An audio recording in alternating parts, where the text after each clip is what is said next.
Morning, everyone. This is the day that the Lord has made. Let us rejoice and be glad in it. Praise God. And we thank God for this brand new day, the first day of the month of May. This is also celebrated as Labor Day. Ay nagpapasalamat sa Panginoon na tayo ay nakaabot sa panglimang buwan ng taon ng 2024. Purihin ng Diyos. Papansin po ninyo, may kaugnayan po ang awit na iyon sa ating ah, sa mensahe ng Panginoon na ating pong pagbubulay-bulayan.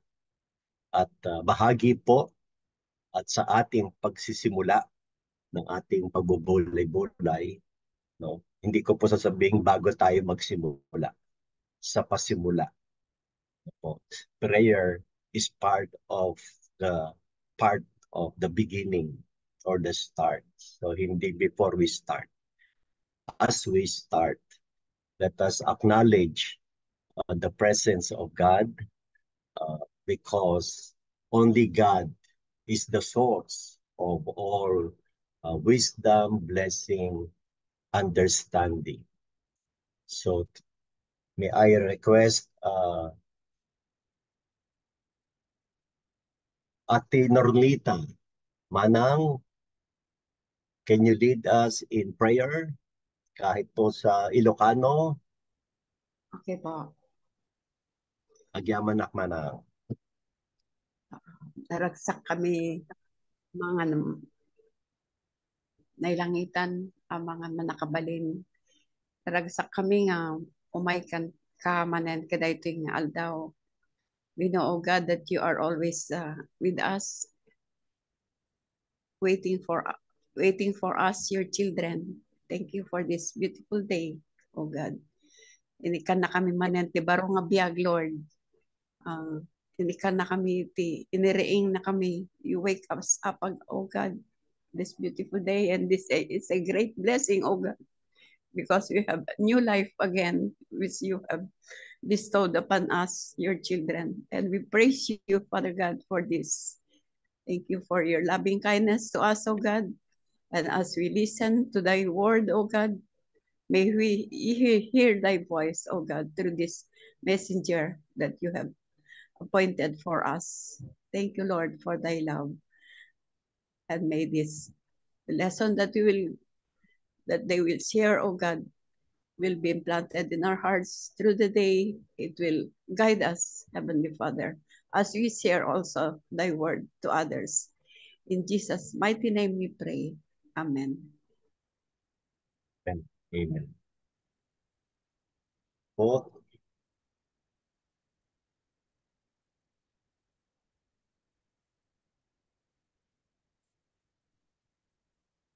ating pong meditation ay may pamagat na The Death of John Brown. Pero nang ito po ay aking basahin, I consider this as a beautiful love story. Love story. Bakit siya love story? Una, it's about the love, so much love for God and the love of two people. Kaya sa akin, magandang story, very inspiring.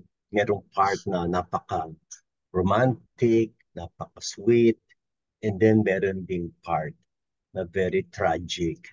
Opo. Ilan, ilan po ba sa inyo ang mahilig manood ng love story? Pelikula man o TV? Ito po ay love story. Opo. Pero yung pagiging love story ay mag-iiwan sa atin. Sa akin nag-iwan ng inspiration na nagtanong din talaga ako. At yun po ay may tatanong din natin sa ating sarili sa pagdating natin sa reflection moment. So the death of John Brown. In Revelation chapter 2, verse 13, you refused to deny me even when Antipas, my faithful witness, was martyred among you by Satan's followers. Praise God for the reading of His word. This is a poem, and says, the child on the moss she laid, and she stretched the whole limbs of the dead, and drew the eyelid shade, and bound the corpse shattered head, and shrouded the martyr in his plaid, and where the dead and living slept, sat in the wilderness and wept. This poem, written by Henry Inglis, tells the story of the death of John Brown, a Covenanter martyr. The Covenanters were Scottish Presbyterians who resisted the episcopal system that Charles I, Charles II, and James VI imposed upon Scotland from 1637 to 1690. They opposed the divine right of kings, believing that limitless sovereignty belongs to God alone. Ito po yung kanilang very strong conviction against the kings. When Presbyterianism was outlawed and replaced by episcopacy, the situation became very serious for the Covenanters, who were forced to choose between obedience to God or to the king. The word Covenanters itself, mga kapatid, describes their deep relationship with God Almighty. Alam natin yung sa Tagalog ng covenant ay pakikipagtipan. It's more than an agreement or support, but a covenant between God. Kaya nung sila ay humarap sa malaking persecution against the kings, ay sila ay pinahirapan.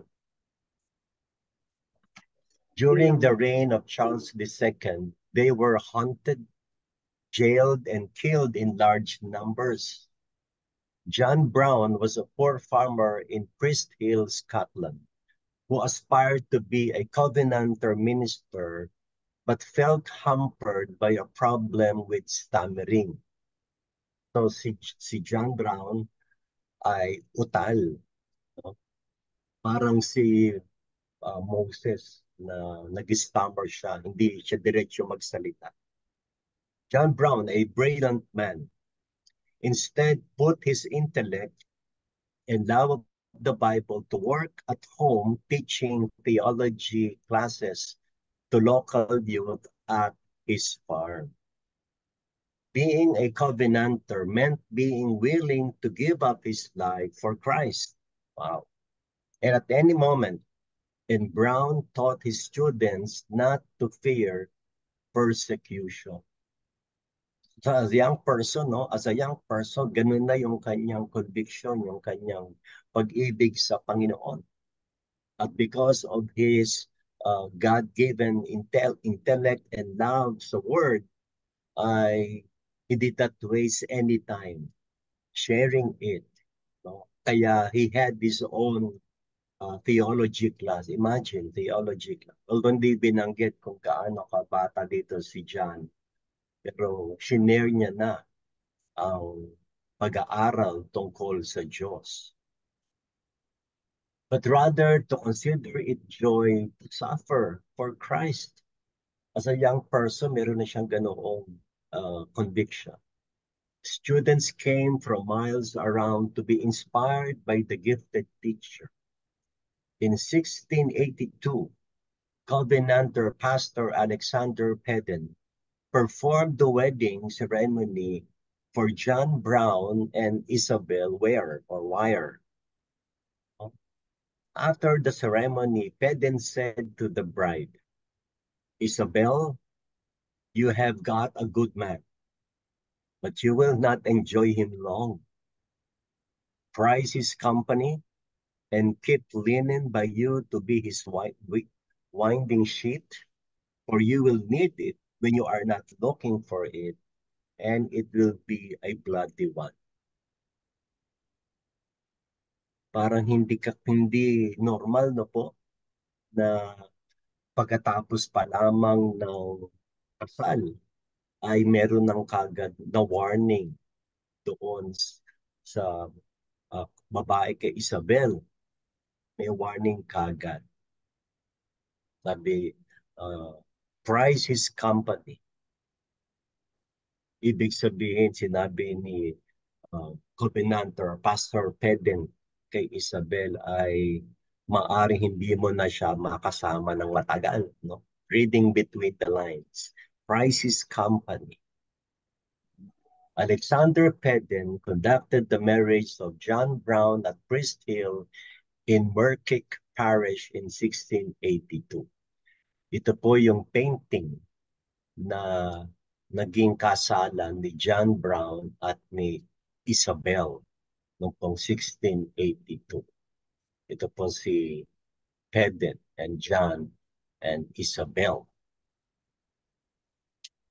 On May 1st, 1685, the king's troops came to Priest Hill looking for Peden doon sa pastor na nakasal.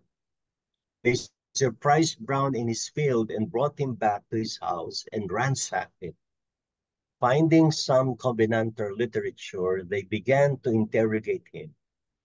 Speaking in a clear, stammer-free voice, Brown's confident answers made the chief officer ask whether he was a preacher.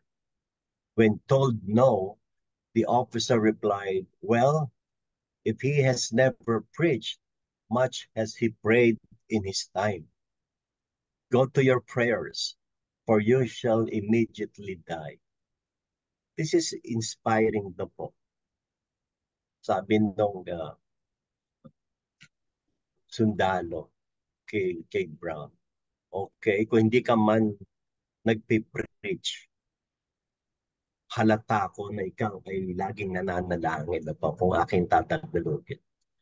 O, kung hindi ka man preacher, I'm sure ikaw ay nananalangin ng mabuti. Kaya sinabi niya, go to your prayers, for you shall immediately die. John Brown fell on his knees, asking God to spare a remnant of believers in Scotland. Let me stop for a while.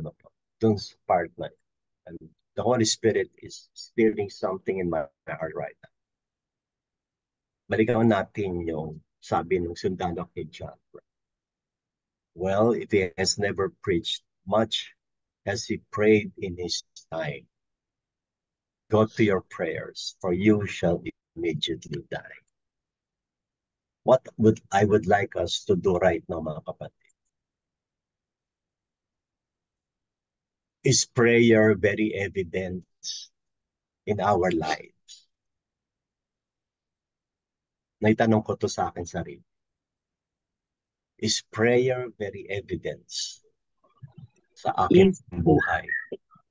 Sa ating buhay? Sa ating ba mga simbahan, very evident pa ang prayer? Ako ay mag 37 years na sa ministry. At 47 years na ako as a Christian because I accepted Jesus in 1977. At sa simbahan, kung merong mababa ang attendance, sad to say, ay yung prayer meeting. Kahit na virtual, mababa pa din yung attendance ng prayer meeting. So we pause for a moment. And if there's something that we would like to ask God for being prayerless, let us ask God for forgiveness. And let us pray. Let us pray that prayer should be seen actively na po sa ating buhay. At matapos ang ilang segundo o minuto sa sandaling ito, mga kapatid, Pastor Leda, would you lead us in prayer na po, na maging passionate tayo sa prayer at maging uh, obvious or evidence ito sa ating buhay after ilang minutes. And as the Spirit leads you, Pastor Leda, please lead us in prayer as the Holy Spirit leads you when to speak. Sige po.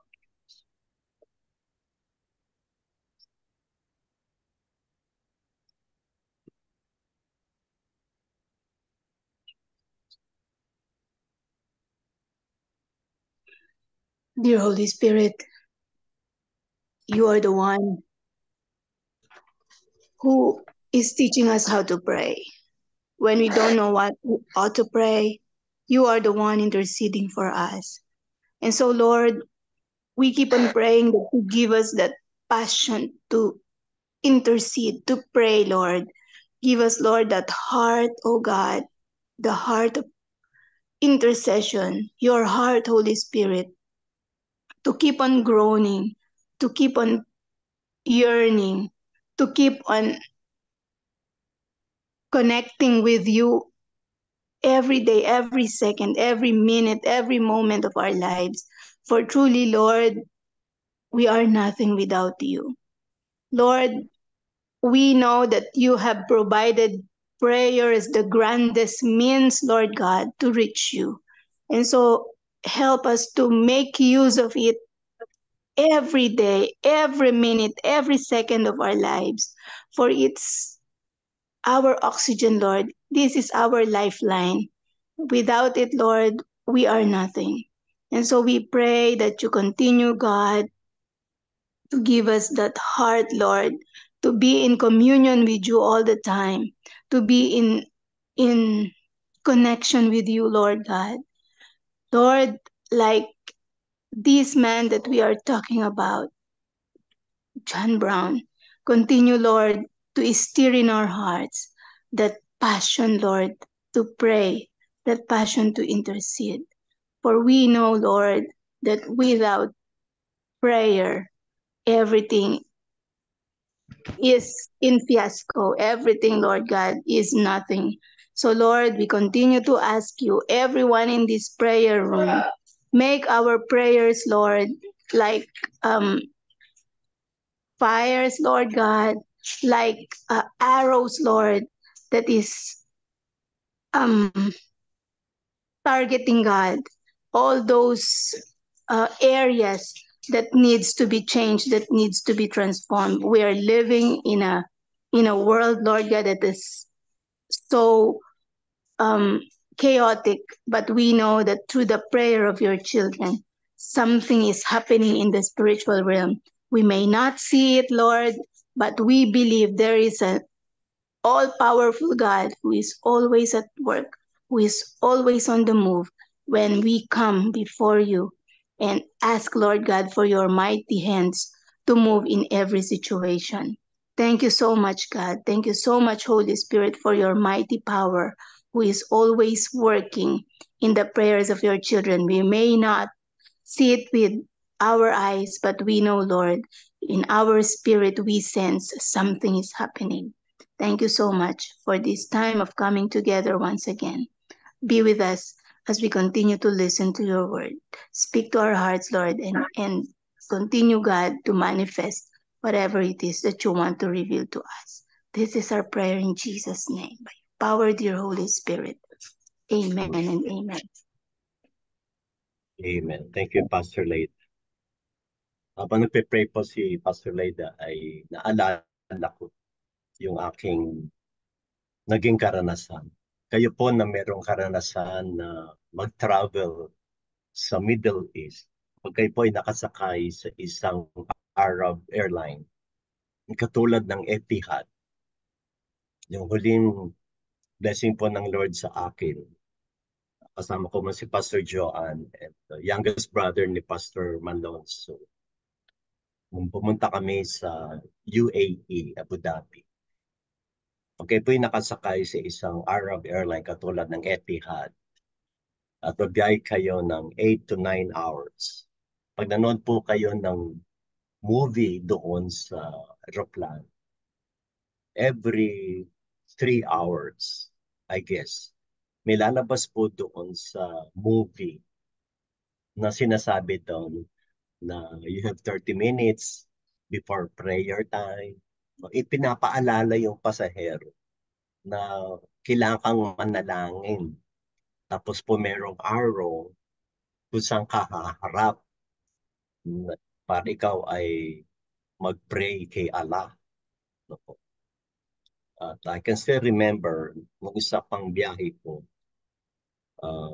dun sa lugar ng stewardess. Medyo maluwag po yun. Meron ako nakitang isang Muslim na nakaluhod at nananalangin siya sa loob ng eroplano at doon sa likod kasi meron siyang space.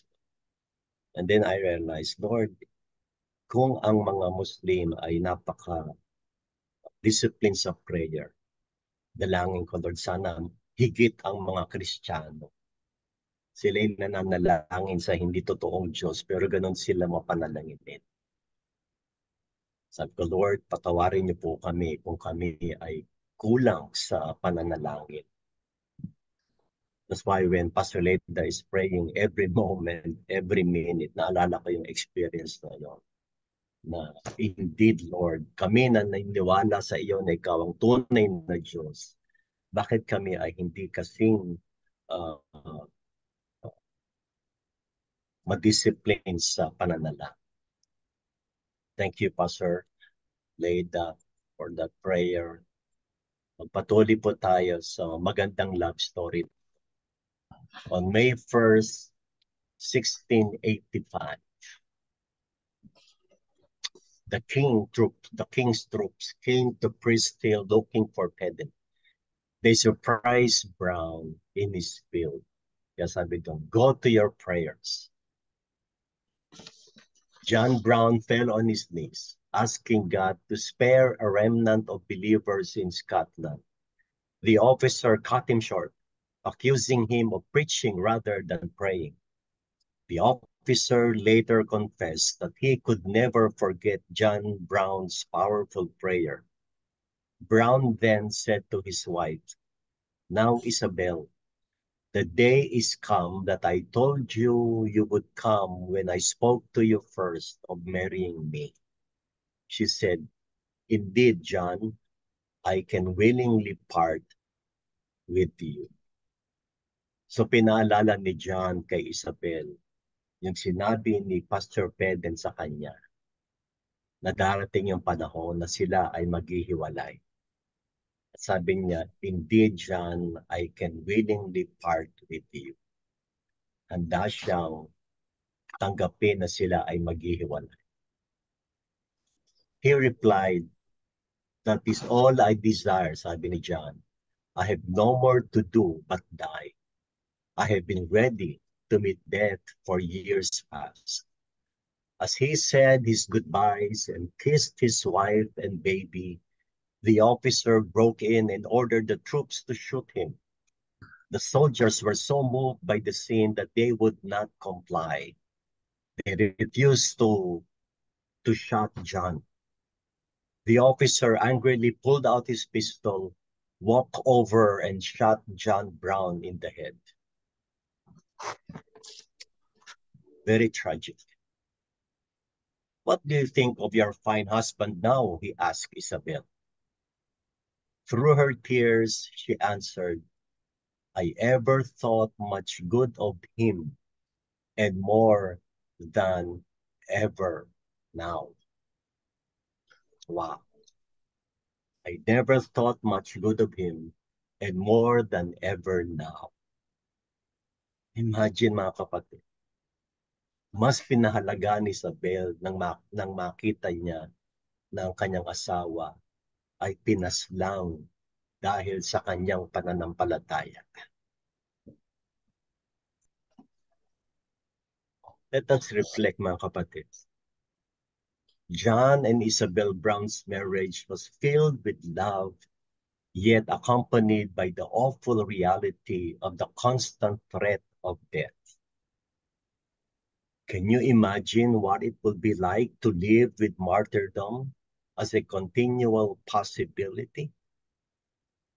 How would you live differently? Na-imagine ba daw natin na ang martyrdom ay patuloy na posibilidad? At ito naman ay isang posibilidad. Paano tayo makakapamuhay na meron tayong ganoong kaisipan na anytime ay tayo ay uusigin. Nandoon yung love, pero nandoon yung kaisipan na one day sila ay papatayin. I got this from the internet. Ito po yung puntod ni John Brown in a very remote field in Scotland. A monument of a martyr, God's martyr. Ito po yung ating reflection sa bahaging ito na can you imagine what it be like to live with martyrdom as a continual possibility? How would you live differently?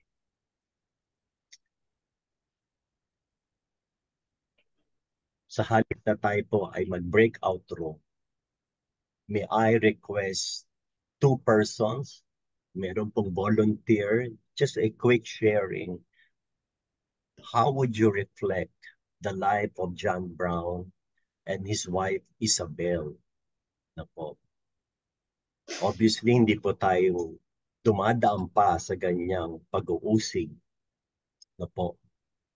Pero ipagpamanin po ninyo na ako po ay batang pasto. Si Pastor Paul po hindi pa pastor noon. Ako po ay nakadestino sa 13 Martires. Student pastor. Na every Friday night may prayer meeting kami, Saturday visitation, Bible study, Sunday worship. And one Sunday afternoon during our visitation ay sumugod po ang isang grupo ng mga kalalakihan. At sinabihan ako na ako daw ay parang daga na nagbabahay-bahay at sinisira ko daw ang bawat tahanan sa aking pagbibisita at pangangaral ng salita ng Diyos. At doon ako ay binantaan, may kasama akong student deaconess na pag hindi daw ako huminto ay tutuldukan ng aking buhay. So isang mariing pagbabanta. At nung ako ay magpapaliwanag, ako ay sinunggaban ng isang suntok. At dumugo ang aking labi. At yung student deaconess ay umiiyak. And then sabi ko, kapatid, wala akong galit. Bago kami umalis, pwede ba akong manalangin? Sige, manalangin ka. So kami po ay nanalangin nung family at saka nung deaconess. At kami ay paalis na, ay susunggaban pa ako ng isa pang suntok sana. Pero pinigilan na siya ng kanyang mga kasamahan. Siguro na-realize nila na hindi na dapat gawin. So fast forward, kami po ay umalis. Nakaalis kami ng tahanan. So nakarating po yung sa Board of Ordained Ministry ng aming komperensya, yung PAC. So dumalaw yung board kay Governor Remulla during that time. So kasama ako. Kasi nakarating kay Governor Remulla yung incident na yun. At alam niyo ginawa ng Lord. Nung kausap kami ni Governor Remulla, sabi ni Governor Remulla, wag na kayong mag-alala. Pastor, wag ka na mag-alala, sabi ni Governor Remulla. Kinausap ko yung lalaki na nanakit sa iyo at ang sabi ko sa kanya, Pag ginalaw mo si pastor, ako ang kalaban mo. Sabi ng governor. Wow. Ang ginamit na security ko, governor. At the following week, nakita ko uli yung taon na yon na nanakit sa akin. Hindi niya na ako magalaw. Nakikita dyan, dumadaan ako sa harapan ng bahay nila. Halata kasi, ang sasakyan ko nun, kulay orange na Volkswagen. Kaya alam niya ako yun. So hindi niya ako nagalaw noon. At nagpatuloy po ang gawain ng Lord. At praise be to God, ay meron tayong dalawang simbahan doon. During that time, ngayon meron pa din na simbahan. So, alam niyo mga kapatid, basta tayo matatag sa ating pananampalataya, nandoon ang pag-iingat ng Panginoon sa atin. Ano pong reflection ninyo sa love story na to ni John Brown when it comes to the power of prayer, our conviction that we are ready to die for Christ, to die for His Word. At kasama niya yung kanyang wife sa conviction na yun. Anyone? May silang po na reflection time natin. Kindly unmute and share.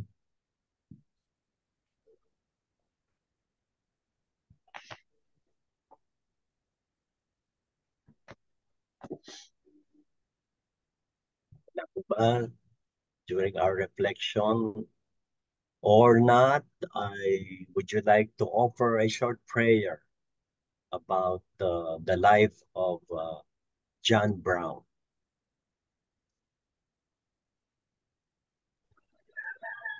Okay, I will pray. Go ahead po. Thank you. Abba Father, Jesus Christ, Holy Spirit, salamat sa buhay ni John Brown at ni ng kanyang asawa. Salamat sa matinding pag-ibig sa iyo, Panginoon. Una mo kaming minahal. Kaya marapat lamang, Panginoon, na ibalik namin ang pagmamahal na yan sa iyo, nang gagaling sa iyo. Tunay nga po na ang pag-ibig na ito na binigay mo sa amin ay mag-i-steer sa amin upang sa ganun ay i-share namin ang pag-ibig na iyan sa iba, sa aming kapwa at sa mga iba pang mga tao na nangangailangan ng pag-ibig na iyan. Tunay nga po na kahanga-hanga ang pag-iibigan ng mag-asawang ito, pag-ibig nila sa iyo na handang ibuwis ang buhay alang-alang sa pagsisilbi sa iyo. Sa aming pagsisilbi, Panginoon, sa aming pakikipag-niig sa iyo, Panginoon, pinalalakas mo ang aming kalooban. Na bagamat dumarating ang mga bagyo sa buhay namin, Panginoon, ay nakakayanan namin ang lahat ng ito. Kagaya din ni John Brown at sa kanyang asawa. Nakayanan nila, Panginoon. Yung babae, nakayanan niya na blatantly sa harapan niya ay nawala ang buhay ng kanyang asawa. Tunay nga po na pinatitibay mo kami dahil sa iyong presensya. Tunay nga po na hindi mo kami pinapabayaan.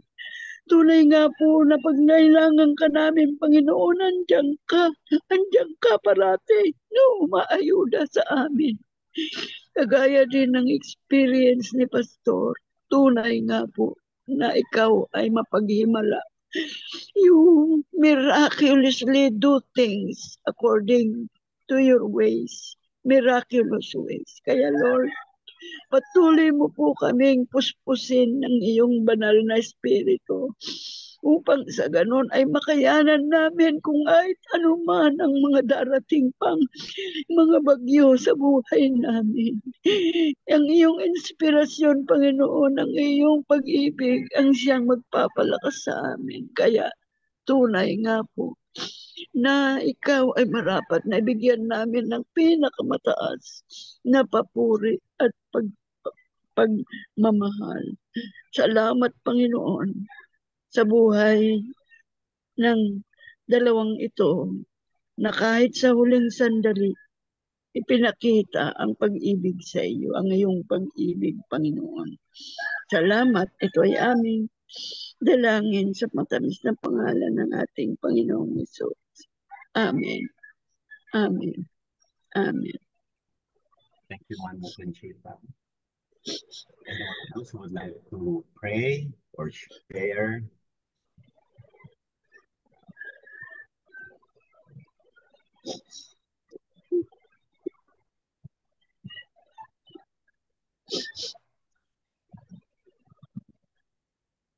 Kung wala na po, tayo po ay magpatuloy.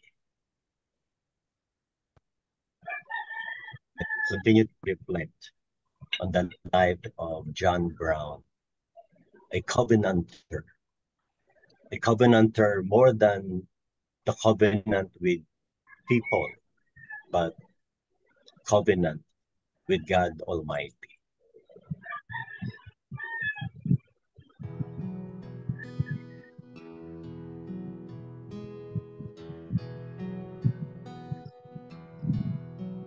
I come to the garden alone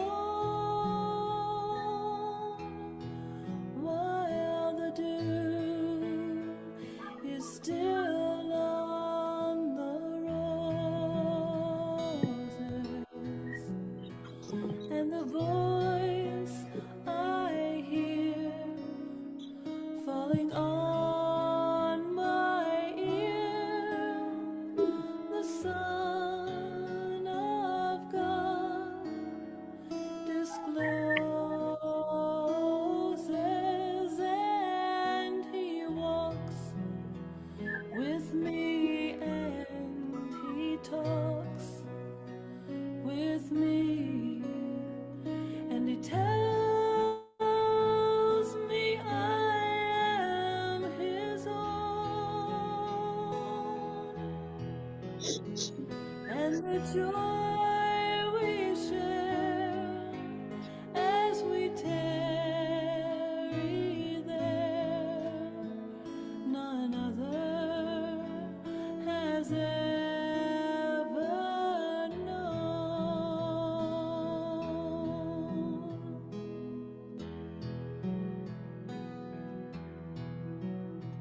He speaks, and the sound of His voice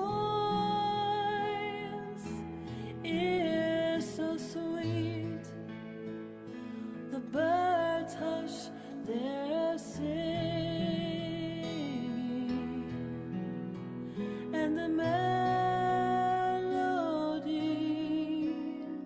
that He gave to me within my heart is ringing, and He walks with me, and He talks with me, and He tells me I am His own, and the joy we share as we tarry there, none other has ever known.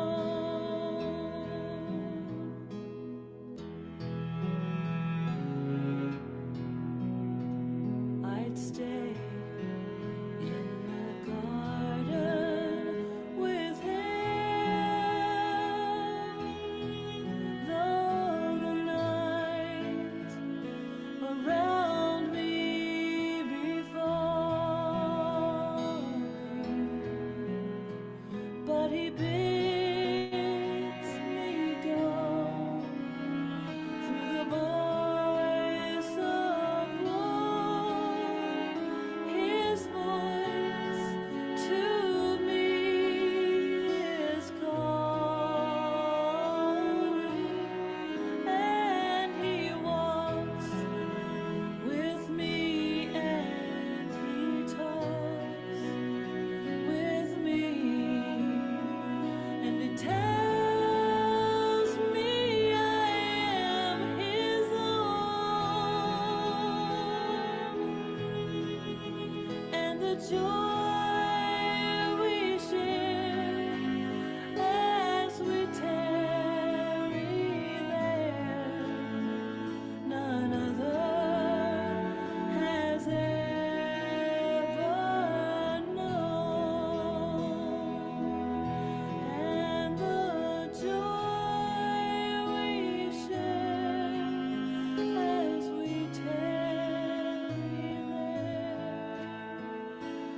Amen. And Jesus walks with us and He talks with us. Amen. For we are His own. That's a covenant, mga kapatid. Isang tipan na tayo ay sa Kanya. Remember in the gospel na ang Diyos, Jesus, ang tupa, ang ating pastol at tayo ang mga tupa. So alam ng Lord na boses natin. Kaya tayo ay sa Kanya ay dumudulog.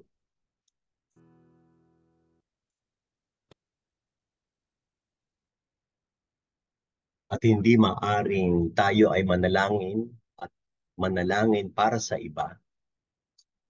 Una po ay patuloy tayong dumulog sa Panginoon sa pagpapagaling ng ating mga kapatid, kaibigan, naririto man sa Pilipinas o sa abroad, sapagkat ang kapangyarihan ng Diyos ay hindi malilimitahan ng distansya. Ang paghingi natin at pag-angkin sa provision ng Panginoon sa mga may karamdaman, sa mga nasa ospital, sa mga bumabalik, sa mga treatment centers katulad ng nag-undergo ng chemotherapy, dialysis, radiation. At kagabi po sa praise report ni Ate Olive, while she was sharing about the protection of God to her daughter Pilar, naidalangin po natin mga kapatid yung mga nag-administer ng mga dialysis, chemotherapy, radiation, mga nag-administer ng mga x-rays, lahat po ng iyan, mga itaas natin sa Lord. Yung mga nurses, mga doktor, mga espesyalista, mga therapist, na bigyan sila ng Diyos ng ibayong karunungan at kakayahan, yung kanilang pag-iisip na laging yung presence of mind. Let us pray sa kanilang pag-administer ng gamot ay tama, no? Sabi ko nga, naisip ko nga kagabi, dapat yung nag-administer ng mga gamot talagang zero mistake, zero miscalculation. No po. Kaya taas din natin sila, no po. Psalms 103 verses 2 to 4. Praise the Lord, my soul, and forget not all His benefits, who forgives all your sins and heals all your diseases, who redeems your life from the pit and crowns you with love and compassion. Here are some of the names that we need to intercede na po and lift up to the Lord. At kung meron pa po tayong kilala na kailangan din ng panalangin at pagliligtas, ganun din po ang kaaliwan ng Panginoon sa mga kapatid natin na umuwi na kay Lord, na po. Yung pong mother-in-law, tama po ba? Mother-in-law ni Sister Mayet. Ganun din po sa buhay ni Sister Flora. Itaas po natin sa Lord for comfort and strength. Let us pray.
Jesus' name, amen and amen.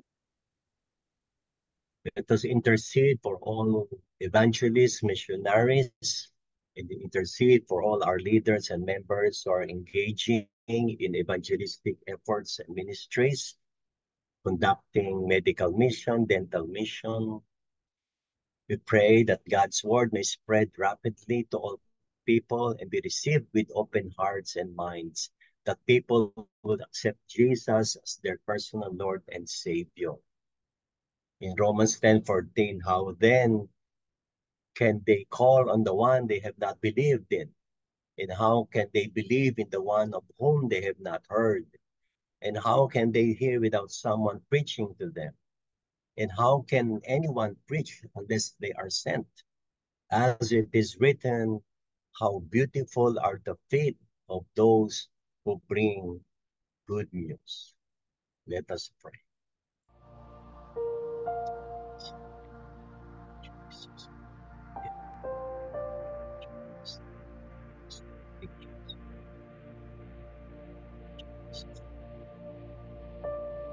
Jesus. We pray for missionaries.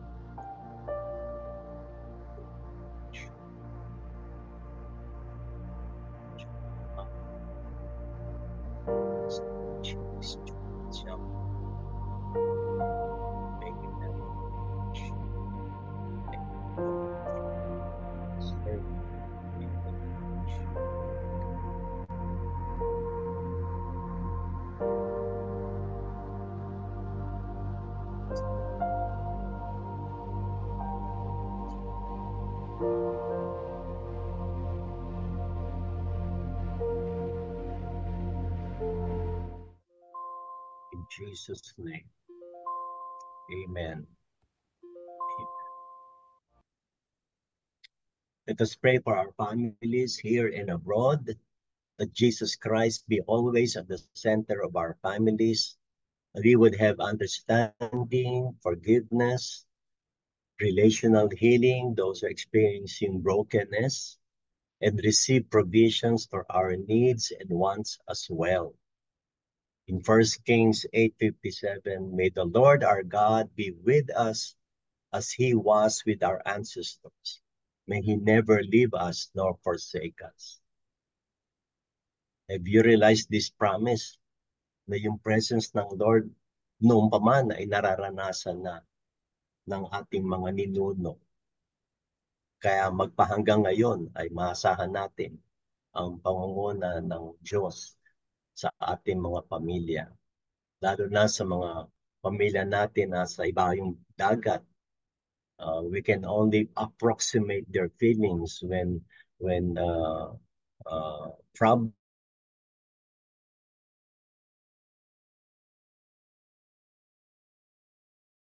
sa kanila na may sakit, merong nangyari sa pamilya sa Pilipinas, we can only approximate their feelings. But we can be sure na hindi sila pababayaan, hindi tayo pababayaan ng Panginoon sa anumang sitwasyon natin. Kaya patuloy tayong itaas natin ang ating sambahayan sa Panginoon. Tayo po ay manalangin.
In Jesus' name, amen. Let us pray for the outpouring of the spirit of prayer in our hearts, homes, churches, and cities, that our petitions would be marked by enthusiasm and commitment. Ito po yung patotoo ni John Brown, and I'm sure ganun din with Isabel, na ang panalangin ay very evident sa kanilang buhay. At ganun din nawa sa atin, sa ating pamilya at iglesia at pamayanan. In Zechariah chapter 12, verse 10a, then I will pour out the spirit of grace and prayer on the family of David and on the people of Jerusalem. After 1 minute po, pwede po mahilingan ng Ate Zenny to close this prayer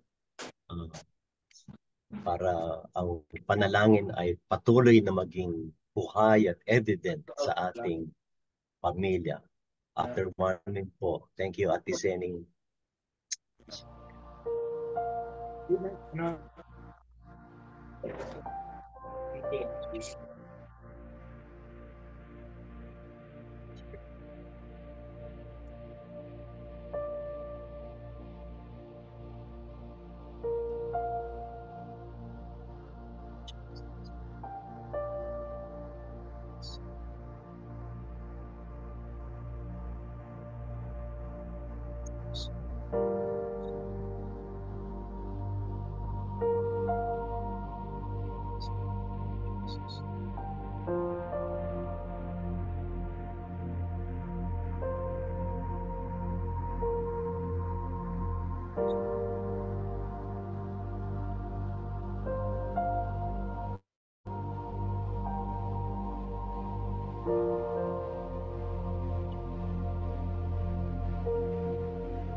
Papuri at pasasalamat po, Panginoon, sa isang napakagandang umagang ito na muli kayo ay nangusap at nagsalita sa amin sa pagbubulay-bulay ng inyong salita.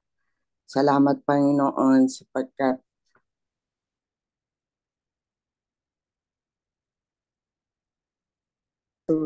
sa aming buhay, maging sa aming pamilya, sa aming iglesia, at maging dito sa platform ng Daybreak, Panginoon. Salamat, Lord, sapagkat tunay na napakabuti po ninyo sa amin, na kung kami lumapit sa iyo sa pamamagitan ng panalangin, ito po ay inyong pinakikinggan. Ito po ay inyong tinutugon. Sabi nga po, prayers are not denied, but delayed only. In God's perfect time, kayo ay tumutugon sa aming mga panalangin, sa aming mga pangangailangan. Maraming pong salamat, gaya na sinabi sa Zechariah 12:10. Then I will pour out a spirit of grace and prayer on the family of David and the people of Jerusalem, on our family, at sa bawat sa lipunan na aming ginagalawan, higit sa aming iglesyang kinabibilangan. Marami pong salamat, because there is power in prayer. Sabi nga po ay a prayerful church is a powerful church, and a prayerless church is a powerless church. Ganyan din sa aming Panginoon na individual, na kung kami ay hindi mapanalanginin, wala po kaming kapangyarihan. Kami ay mahina. Kaya dagdagan mo ang aming oras, ang aming panahon, na kayo ay makaniig namin sa panalangin. Purihin at dakilain ka, o aming Panginoon. In Jesus' mighty name, amen and amen. Amen. Thank you, Ate Zenny. Ito po ay kinuha ko sa Windwatch ng LGI, Prayer for Our nation and government and people po. If you kindly unmute and let us pray together this prayer as World Watcher. Let us pray together. They Today, I I intercede intercede for for the the sake sake of of your your godly people. people. Protect that us Protect us from us the from power the power of wicked the wicked around us, around us, the for the for violence the of violence their of our violence of hearts, their hearts and heart the and the and godlessness the of their godlessness of godlessness scheming. their of their We scheming. pray for scheming. We pray those for who are those who Pray are for upright those in who upright are in government. upright in government, You will government. that you use will them use You will them use powerfully them powerfully to powerfully usher in your usher in your share righteous in righteous cause. cause.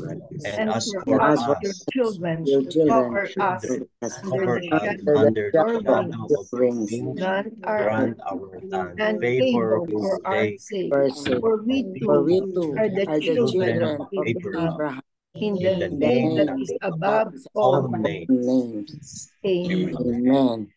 And amen.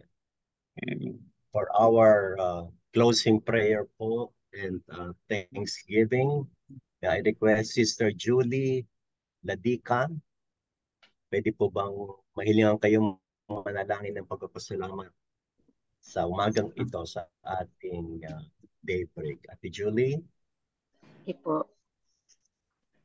Tunay, Lord, na nagpapasalamat po kami, Panginoon, sa napakagandang araw na ito na ipinagkaloob niyo po sa amin. At Lord, salamat po, Panginoon, na dinala niyo po kami sa platform na ito. Salamat po, Panginoon, sa buhay ni John Brown na aming napag-aralan. Tunay na napaka-dakila ng kanyang pag-ibig sa iyo, Panginoon.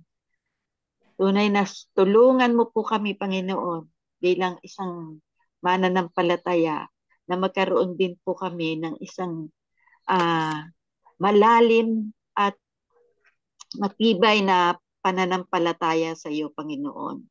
Na ikaw po ang siyang magbigay sa amin ng katatagan at tunay na magkaroon kami, Panginoon, ng mga malalim na relasyon sa iyo at bigyan namin ng oras at lagi nandun yung kauhawan namin na kami po ay makiniig sa iyo sa pamamagitan ng panalangin, Panginoon.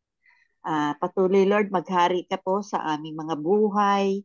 Ikaw po ang siyang lagi naming hanapin, katagpuin, at nandun lagi yung kauhawan namin na manalangin sa iyo, Panginoon. Salamat po sa buhay ng bawat isa na nagbibigay ng oras sa gawaing ito, Panginoon. Patuloy na samahan mo kami sa buong maghapong ito. Pangunahan mo kami sa lahat ng aming gagawin. Gabayan mo po kami at ingatan, Lord God. Maraming pong salamat. Salamat din po sa buhay ng aming Pastor Dave na iyong ginamit sa araw na ito, Panginoon, upang i-share ang aming devotion, Panginoon. Lagi mo po siyang sasamahan, iingatan sa po ng kanyang buong sambahayan. Maraming pong salamat. Ito po ang aming panalangin na may pasasalamat at pagdakila sa aming dakilang Diyos through the power of the Holy Spirit. Amen and amen.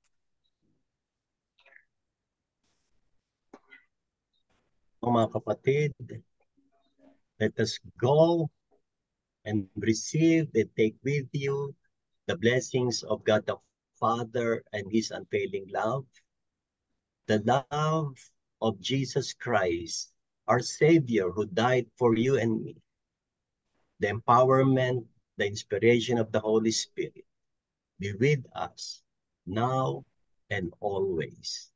Amen and amen. Amen.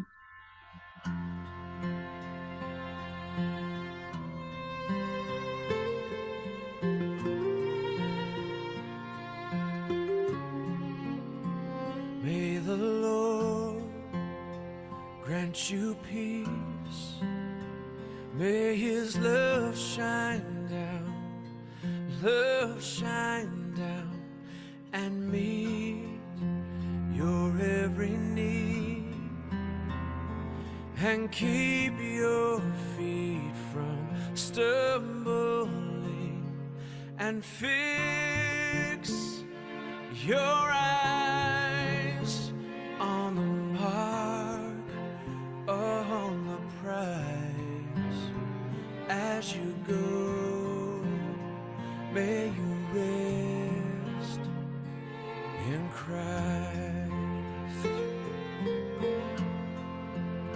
receive His grace to love all men.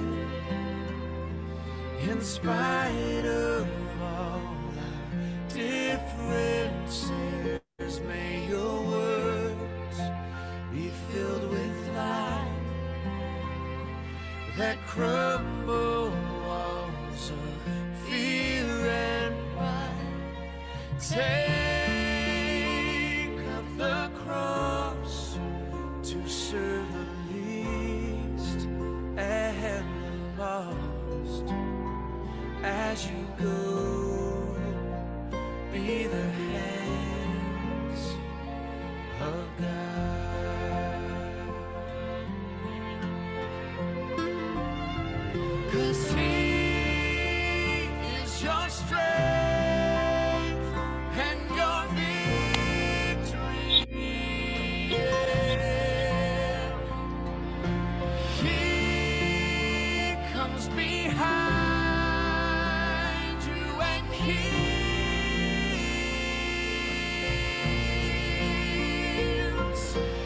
He is the cup and the portion, your banner and shield.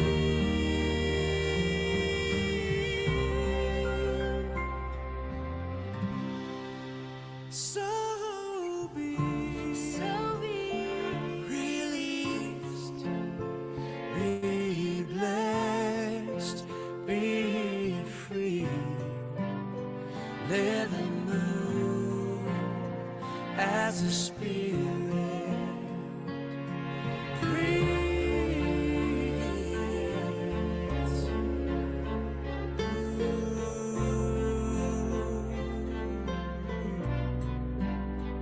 As you go with God, go in peace.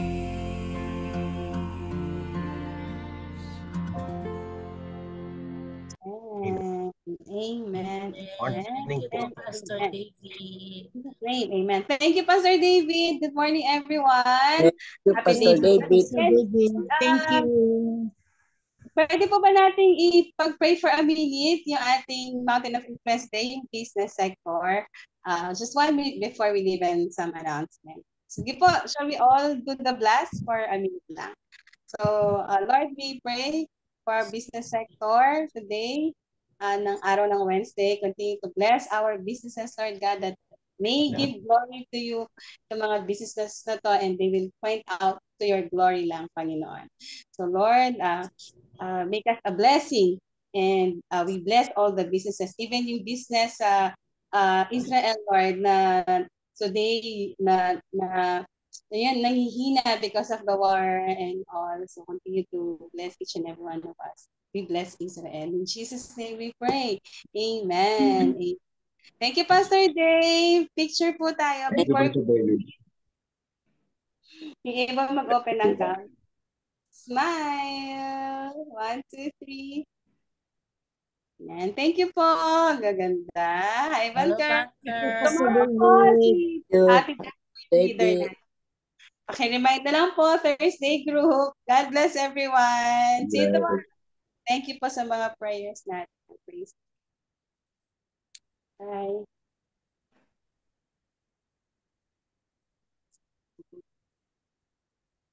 Ay, ako na pala yung naging host.